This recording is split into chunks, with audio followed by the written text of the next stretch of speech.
Hello everyone, this is Ezekiel Omotosho. You're welcome to Opsin One TV. This is a channel where we bring you educational contents that pertains to education, and also brings you some fun. Yes.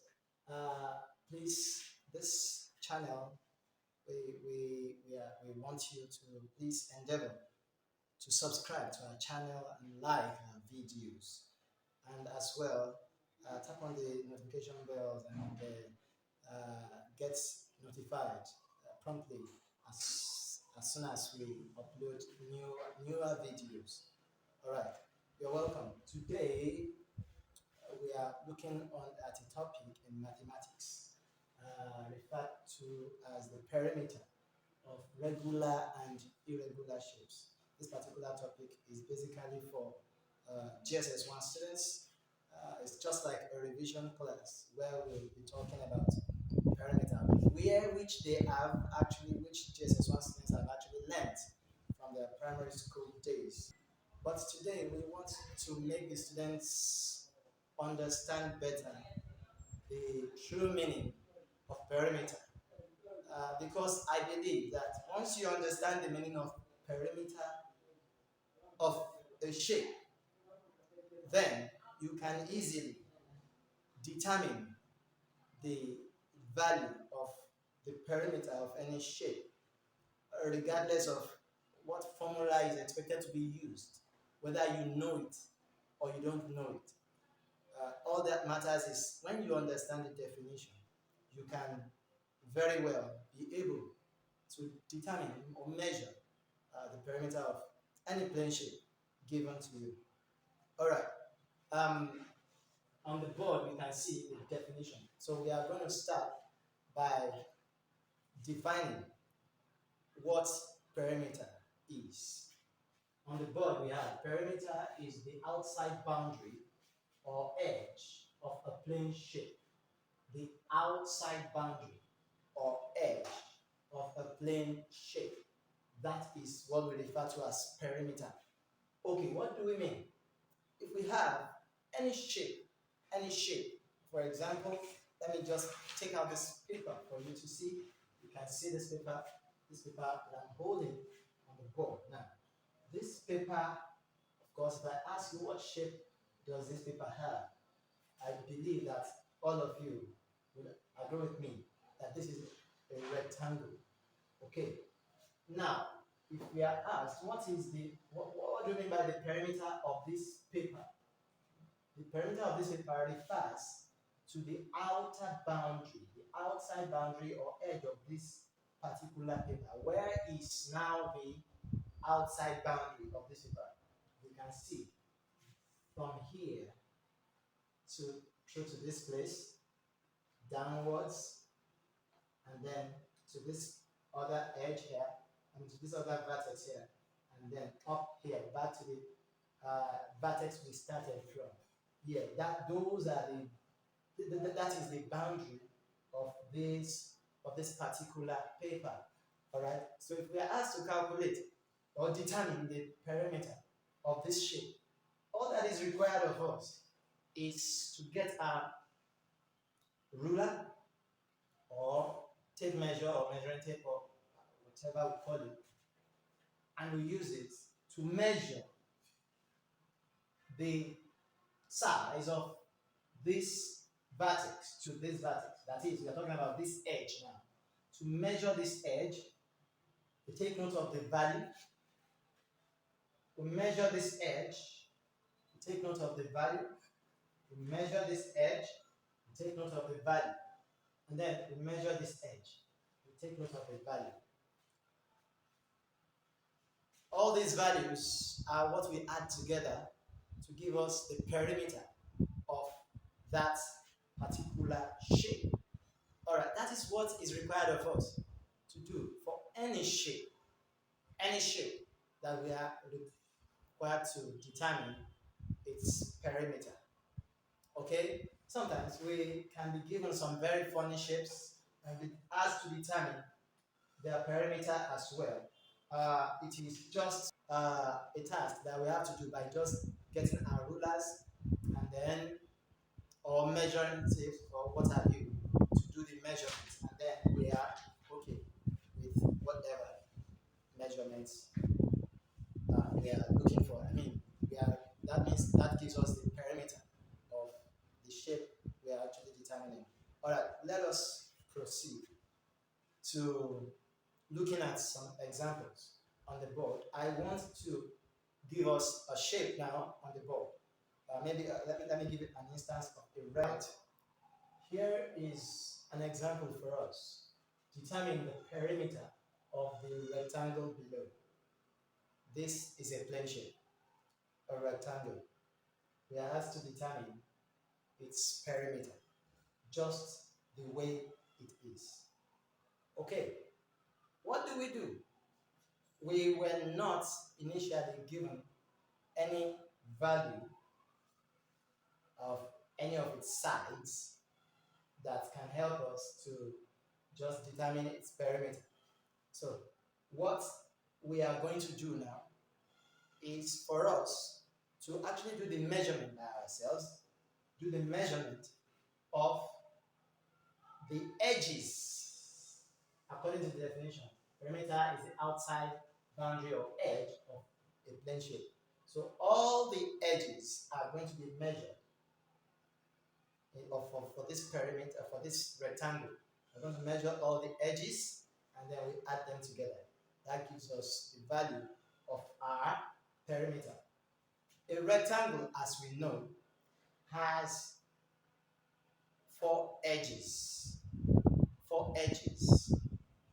What do we refer to as edges in the rectangle here? The distance between point A, that is the vertex A, and point B is represented with a straight line here. That line is what shows the boundary of this rectangle, and that is an edge. We can call it edge AB. That is the edge that starts from point A and ends at point B.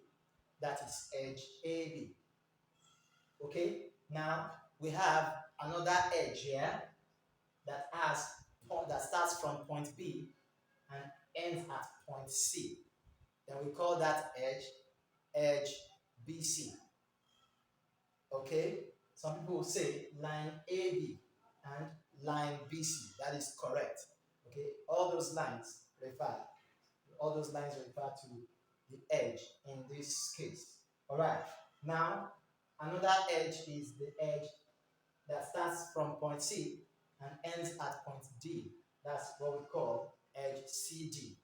And the one that starts from point D to point A, or that starts from point A to point D, which we can call edge AD, or just some people can say edge DA, though we prefer to refer to these letters in alphabetical order. Okay, so edge AD, I'm okay with that. Okay, so let us determine the perimeter of this shape. Okay, I want to measure the edge of this particular shape. Taking my ruler, start the measurement, place my ruler, the 0 centimeter. I'm using this centimeter unit of measurement to do the measurement, and I place my 0 centimeter exactly on A because I'm actually starting from point A. I want to measure the line AB. I want to measure line AB. So from my A, which starts from 0 here, I go to my B, and that is exactly 24. From 0 to 24. That means my line AB is 24 centimeters. So I write line AB equals 24 centimeters. I do the same for the edge BC. told us what edge BC is before. Start measuring from point B to point C. Using this ruler, go from 0, starting from 0, exactly from 0 there on point B, you stop at point C, and that is 12.5. That is 12.5. Hope we can see that. 12.5. 12.5. Line BC. Line BC is equal to 12.5 centimeters. So line CD is measured thus. Start from start from point G to point C, or start from point C to point D. In this case, it is more convenient for me to start from point D. Take my ruler, place it on 0, on D, and I have my 0 there, and then I measure from D to C. That gives me 24 centimeters. That communicates that point line CD, and line AB give me the same values, the same value. Lastly, line AD, I'm going to measure line AD now. Starting from point 0, measure my line AD, and then that gives me 12.5 as well. Line AD gives me 12.5. Line AD gives me 0.5 centimeter. Alright, after having these values, the next thing for us is to determine our perimeter, which is equal to perimeter of the rectangle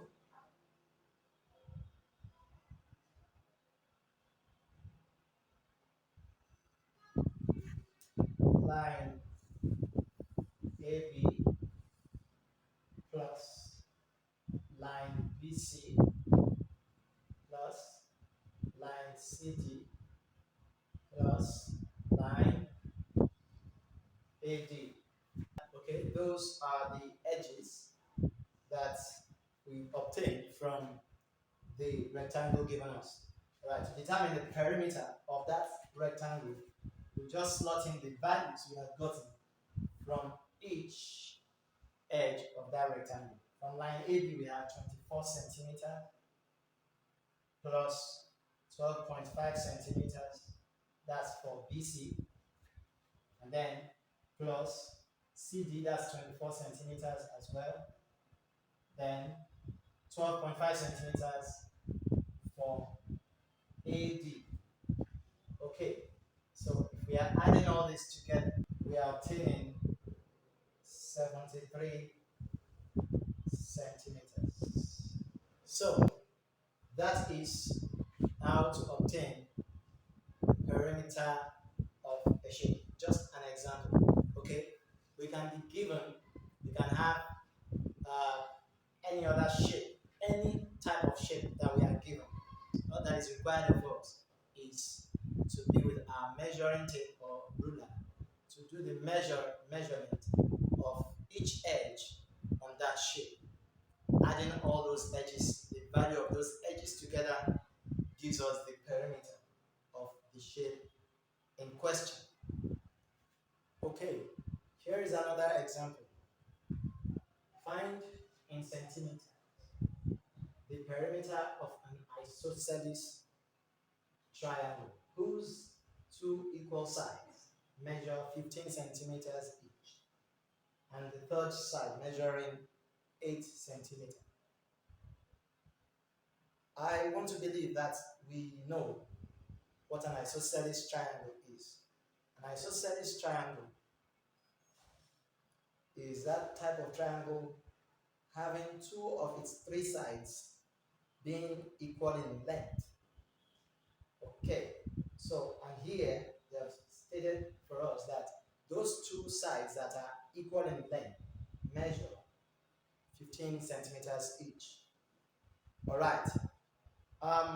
For an easy an easy understanding of this kind of word problem, because I take it as a word problem because we are not even given the structure or the diagram of the shape we are talking about. So we are expected to imagine it by ourselves or sketch it out. Okay, so for easy understanding for some people, they may need to just sketch it out.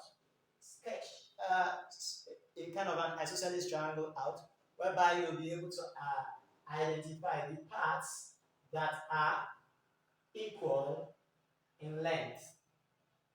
Okay, from what I'm drawing here, because I'm using freehand sketch, we can assume that this side, let me label A, B, and C. We can assume that this side AB and side AC are the two sides that are equal in length for this diagram we are assuming to be an isosceles triangle.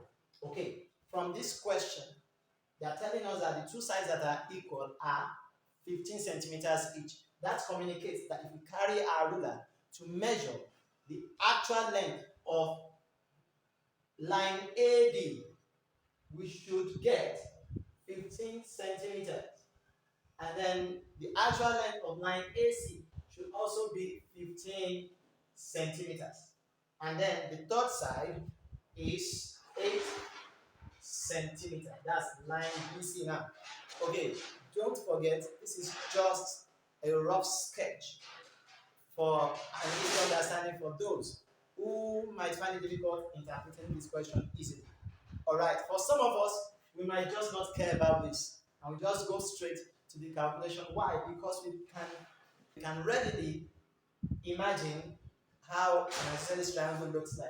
And then we have our figures already. We know that an isosceles triangle has three sides, and those sides are its own boundaries, which means an isosceles triangle has three boundaries. And with those three boundaries, we can easily calculate our perimeter because we are given the three sides already, the 8 centimeter, the 15 centimeters, and the other 15 centimeters. So therefore, we say the perimeter